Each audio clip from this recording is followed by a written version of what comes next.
श्रवण जी अपने को अनम्यूट करिएगा। अभी चीफ जस्टिस की बात कही, चीफ जस्टिस ने जो बात कही है विपक्ष के संदर्भ में मुझे समझ में नहीं आया। विपक्ष क्या चाहता है? विपक्ष गया अपनी सर मतलब महाराष्ट्र के अंदर जो माना जाए शिवसेना गई थी अपनी सरकार को लेकर के, वो सरकार तो बची भी नहीं। तो जो चीफ जस्टिस की बात थी मुझे खुद भी नहीं समझ में आई क्या कहना चाहते थे। और दल बदल कानून तो कहीं किसी के दायरे में आ ही नहीं रहा जी। नहीं, मैंने भी सुना चीफ जस्टिस का, पूरा पढ़ा मैंने। उनका सुना तो नहीं, मैंने पूरा पढ़ा उनका। मैंने उनके दो जगह हुए, एक फिलाडेल्फिया में पहले हुआ, फिर बाद में हुआ कहीं।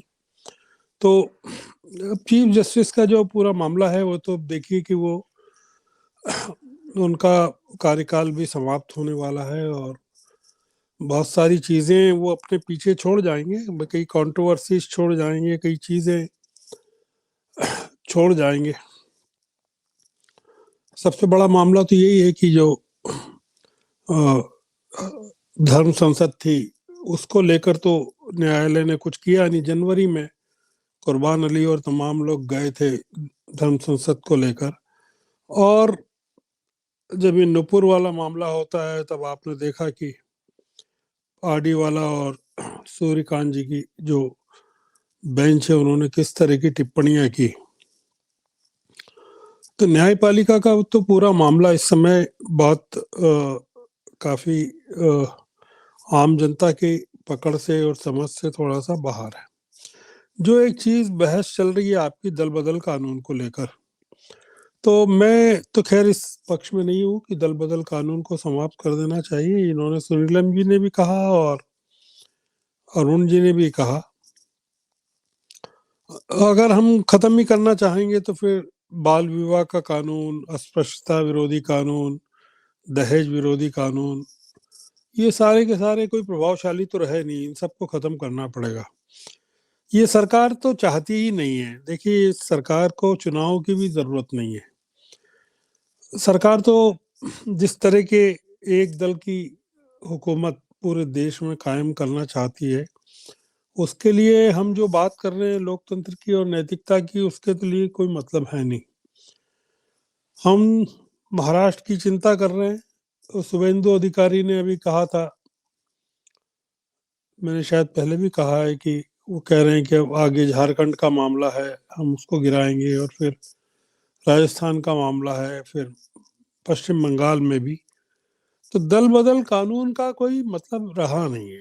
इसमें दो चीजें हैं जो हमको समझना चाहिए कि दल बदल कानून को का आप अमल कैसे कर सकते हैं। मध्य प्रदेश की बात कही अभी, तो मध्य प्रदेश में अगर सांसद या विधायक असंतुष्ट थे, एक बड़ी संख्या में असंतुष्ट थे, और कांग्रेस का नेतृत्व तो उनको संभाल नहीं पा रहा था और एक बड़ी नाराजगी थी, और वो लोग छोड़ के चले गए, और फिर चुनाव हुए, उसमें से कई लोग हार गए। तो मैं दल बदल के मामले को पूरा इस लिहाज से देखता हूँ कि जब विधायक या सांसद दल बदल करता है तो क्या जनता भी दल बदल कर लेती है। अरुण त्रिपाठी जी ने भी कहा कि जनता को भी खरीदा जा सकता है, जनता बिक जाती है, उसको भी पैसे देकर खरीद लिया जाता है। ये अनुभव आमतौर से इसको जनरलाइज नहीं कर सकते। पश्चिम बंगाल में जब हवा चली कि इतने लोग जीत रहे हैं, 200 से ज्यादा लोग भारतीय जनता पार्टी के जीत रहे हैं, और आपने देखा कि कितनी बड़ी संख्या में तृणमूल छोड़कर लोग बीजेपी में चले गए, और वहां एक माहौल बन गया कि अब तो बीजेपी की सरकार आने वाली है। सारे के सारे लोग चुनाव हार गए। उसमें अधिकतर लोग जो चुनाव तृणमूल छोड़कर गए थे वो चुनाव हार गए, बहुत कम लोग चुनाव जीते, और जो जीते वो भी फिर तृणमूल कांग्रेस में आने के लिए खड़े हो गए। ये पूरा मामला दल बदल का, मैं इसको कानून से नहीं जोड़ता, मैं जनता से जोड़ता हूँ कि क्या जनता भी दल बदल करती है। ये महाराष्ट्र का जैसे हमारी चिंता है कि महाराष्ट्र में इतने लोगों ने दल बदल करके शिवसेना की एक सरकार को गिरा दिया। हम कितनी गारंटी के साथ कह सकते हैं कि वो जितने लोग शिंदे जी, एकनाथ शिंदे के साथ गए हैं, वो जब भी चुनाव होंगे वो जीत कर आ जाएंगे?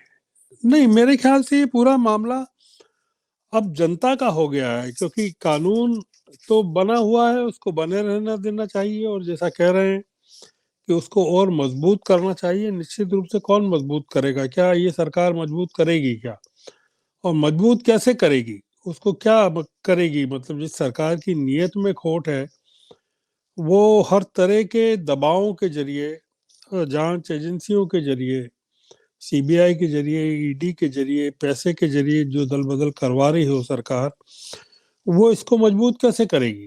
या कौन करेगा मजबूत? कौन करेगा? जुडिशरी करेगी, किसी केंद्र सरकार करेगी, कि संसद करेगी, कि विधानसभाएं करेंगी? कौन मजबूत करेगा? तो मजबूत का तो मामला मैं समझता नहीं हूँ कि है। आपने देखा कि एससी एसटी कानून में जब संशोधन की बात हुई सुप्रीम कोर्ट के बाद, तो नरेंद्र मोदी सरकार ने उसमें कुछ चेंज किए, और फिर किस तरह का विरोध हुआ रामविलास पासवान और तमाम लोगों ने, तो उसको रिवर्ट कर दिया पूरे के पूरे चेंजेस को। तो ये जो सरकारें हैं, ये किसी भी कानून को मजबूत नहीं कर सकती, केवल कमजोर कर सकती हैं।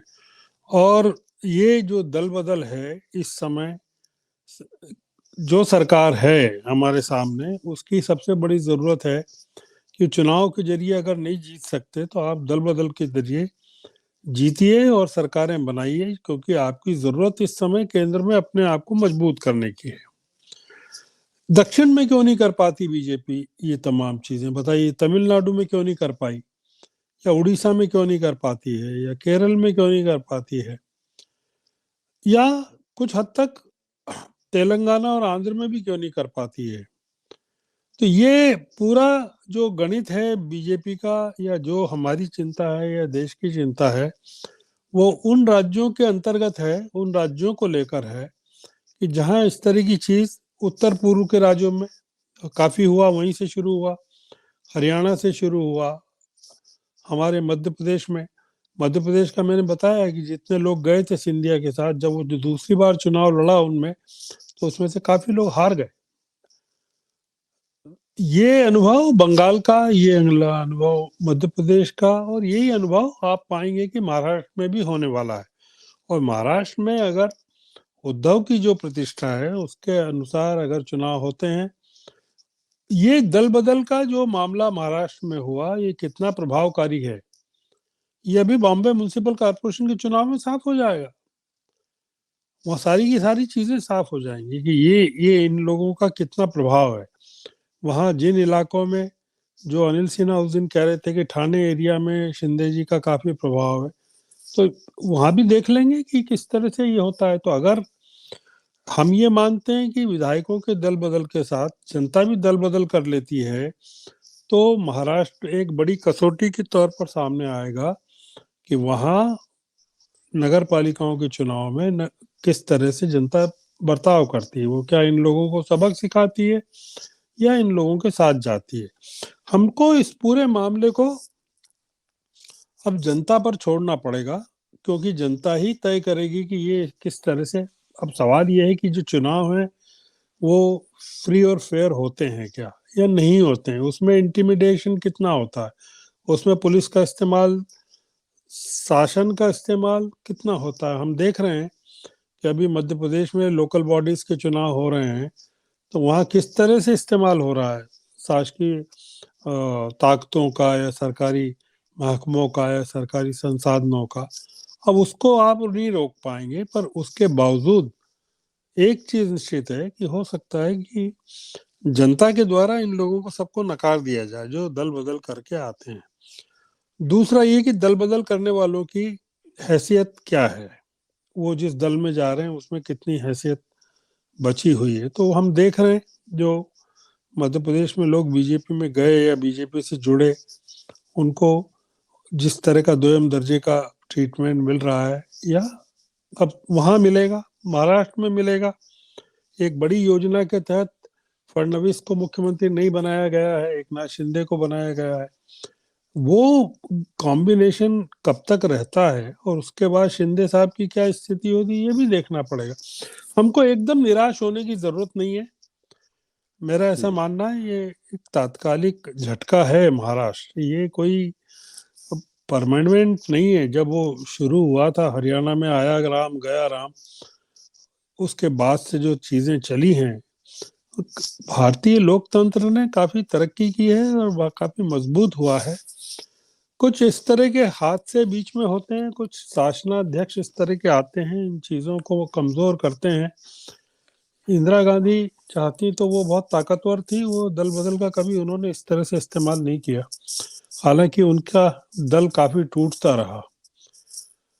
अटल जी ने भी नहीं किया। तो अमेंडमेंट्स तो 2003 में हुए दल बदल कानून में। इसलिए मेरा ये कहना है कि इस स्थिति से हम निकल जाएंगे। कोई बहुत, मैं इसको गंभीर नहीं मानता। गंभीर तो ये मानता हूँ कि देश में चुनाव रहने दिए जाएंगे कि नहीं रहने दिए जाएंगे, और चुनाव फ्री और फेयर होंगे कि नहीं होंगे। ये सरकार तो चाहती नहीं कि चुनाव भी हों इस देश में। वो दलों को ही बाहर करना चाहती है, तो दल बदल कैसे रहेंगे? अभी तो जो ताजा मुहिम है वो तो दलों को समाप्त करने की है। आपने अगर हैदराबाद में उनकी बीजेपी की बैठक में प्रधानमंत्री को सुना हो, परिवारवाद के जरिए अब दलों पर प्रहार होने वाला है। मतलब दलों को ही आप खत्म कर देंगे, फिर बचेगा क्या? तो ये लोकतंत्र को खत्म करने का एक अलग से रास्ता